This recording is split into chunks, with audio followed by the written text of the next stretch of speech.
আপনার স্বামী কি আপনাকে অ্যাভয়েড করে চলে, অথবা আপনার স্ত্রী আপনাকে অ্যাভয়েড করে চলে? আপনার স্বামী পরকীয়ায় জড়িত হয়েছে, অথবা আপনার স্ত্রী পরকীয়া করে? তাহলে আজকের ভিডিওটি আপনার জন্য। বন্ধুগণ, কে কোন জায়গা থেকে দেখছেন আমাকে কমেন্টে জানিয়ে দেবেন। আজকে এমন একটি আমল আমি আপনাদেরকে শিখিয়ে দিচ্ছি, যে আমলের মাধ্যমে আপনার প্রিয় স্বামী প্রিয় স্ত্রীকে চিরদিনের জন্য বাধ্যগত করে রাখতে পারবেন। আমলটি খুবই সহজ।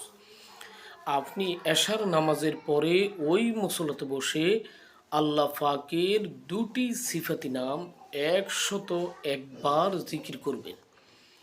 আপনি প্রথমে 11 বার দুরূদ শরীফ পাঠ করবেন। এরপরে ইয়া লাতিফু ইয়া ওয়াদুদু 111 বার জিকির করবেন, এবং পরে 11 বার ইস্তেগফার এবং 11 বার দুরূদ শরীফ পাঠ করে আল্লাহ পাকের দরবারে 2 হাত তুলে মোনাজাত করবেন।